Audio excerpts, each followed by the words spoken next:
Ano ba ang pinagkaiba kung ikaw ay spiritual o hindi spiritual?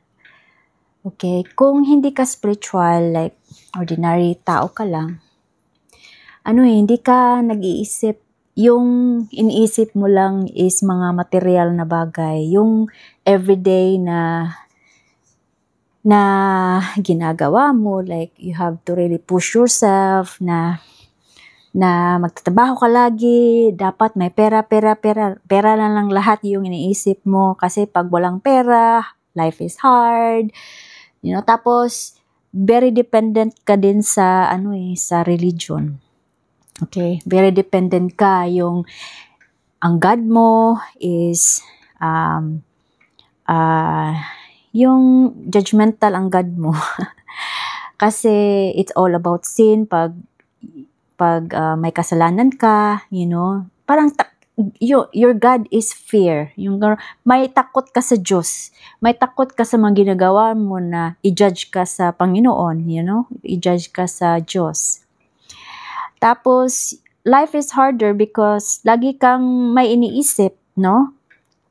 Basta ang sayo lang is mag-work ka, mabuhay ka, pamilya mo, yung horse vision lang talaga. Ang hindi ka nag-iisip ng ano-ano, tapos kung may makita kang mga kababalaghan para sa'yo, weird na, no?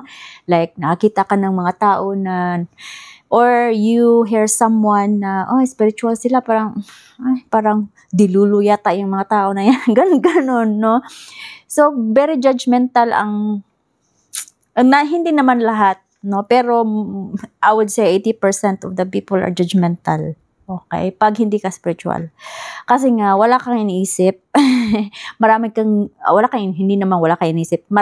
iniisip. Tapos, alam mo na may soul ka, pero hindi mo alam in the deeper level kung ano talaga.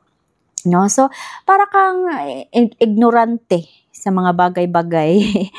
Yes, you are not ignorante sa external, yung sa mga nakikita mo, sa mga ginagawa mo. Hindi ka ignorante, of course. Aware ka. Pero kung sa mga aspeto na hindi mo nakikita, ignorante ka talaga. Okay, yan ang mga hindi spiritual.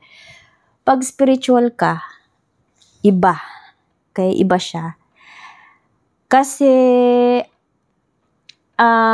may mga bagay na hindi mo ma-explain, na ma-explain mo sa mga taong hindi spiritual. Kasi hindi ma-understand ng mga hindi spiritual ang nakikita mo. So kaya, may mga mga instances na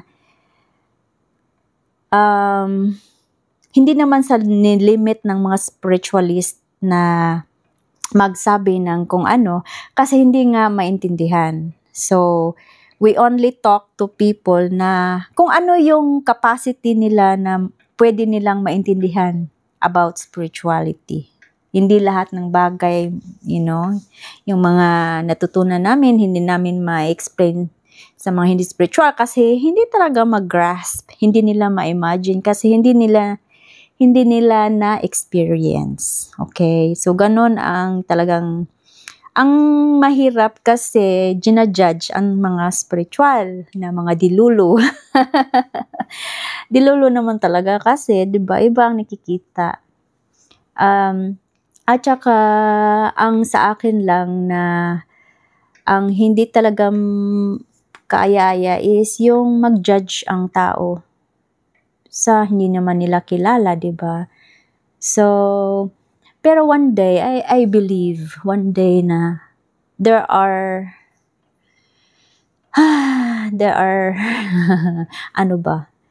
pagkakataon siguro na mamulat sa katotohanan kung ano ba talaga ang tao, kung ano ang spiritualist, no? Wala namang pinag-iba, guys, talaga. Ang pinag-iba lang talaga is hindi mo na-remember. Yan lang ang masasabi ko. Meron kang hindi na-remember sa sarili mo. Yan ang punot dulo. There's an amnesia. Okay? Kahit na mga spiritualist, may amnesia. So, hindi ko masabi lahat-lahat kasi nga, may mga bagay din, no, for me, life is very exciting because hindi pinakita sa'yo yung kung saan ka patungo. Kasi nga, ang mga spiritual kasi nasa unknown. Hindi nila alam kung saan sila patungo. Basta ang alam lang nila, may gumagabay sa kanila. Ganon. Yung mga unforeseen na mga gut feeling, intuition, yun ang pina-follow nila. Kasi most of the intuition naman at gut feeling, nasa maganda namang bagay or nasa magandang guide ba? Kung yung iba nagpe-predict ng hindi maganda, iba yung pinakinggan nila eh. Hindi nila pinakinggan yung kung ano talaga yung the other side. Kasi baka yung ego yung pinakinggan nila, no? Kaya ganon yung Kasi meron din namang dark and light, kaya kasi dapat talaga balance. Hindi naman lahat ng spiritual love and light lang, hindi naman. May dark kasi dapat i-balance mo siya. Kasi nasa mundo tayo ng kababalagan. Nasa mundo tayo na dapat ma-experience, okay? So, the human experience is really different than seeing the unseen. Mahirap talaga i-explain, guys. Sana ma-explain ko ng buong buo. Kasi mahirap talaga siya i-explain. Kasi hindi siya mahirap na fulfilling talaga siya once na you get through it. Pero ang sa akin lang, pag tinawag kayo ng Diyos, sikapin nyo na ipagpatuloy. Huwag kayong later na.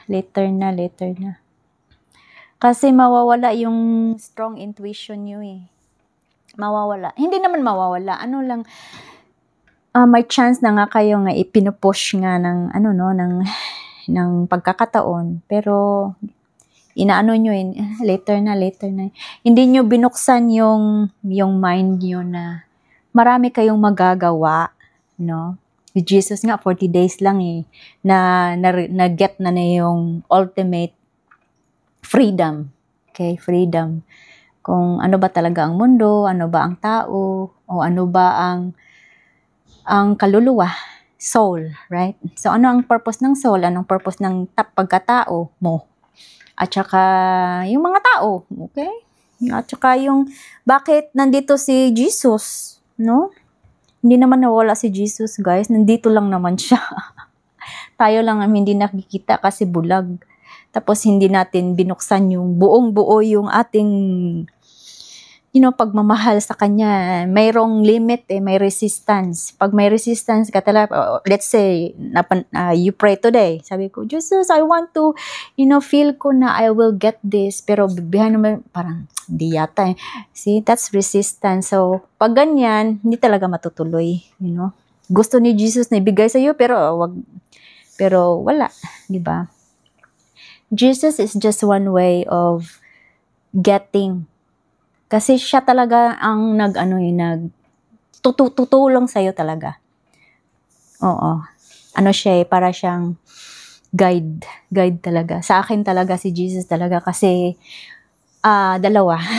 Si Jesus at saka si Archangel Michael talaga yung nag-guide sa akin. Si Archangel Michael, siya talaga since maliit pa ako, no? And then Jesus, nung lumaki ako. Tsaka silang dalawa talaga. Hindi ko lang talaga ma-picture noon kung sino talaga yung guide ko. Pero si Jesus at saka si Archangel Michael. Talaga, no? Kaya si God, of course. The Father, right? Yung universe din. Iba din yan. Diba? Paano universe? Paano din? Kasi nga deeper level. So, yung hindi lang spiritual ang yan, ito na video na to. Para sa mga sana ma-reach out sa mga hindi spiritual. Pero kung sakasakali man na bigyan kayo ng pagkakataon or tumawag sa inyo ang Diyos, okay? Ibigay nyo na lahat, todong-todo. Ibigay nyo na lahat para madali, okay? Yes, hindi siya madali kasi iyak kayo ng iyak, guys. Iiyak, babaha talaga ang mundo nyo. Ako, hindi ako maiyakin, ha?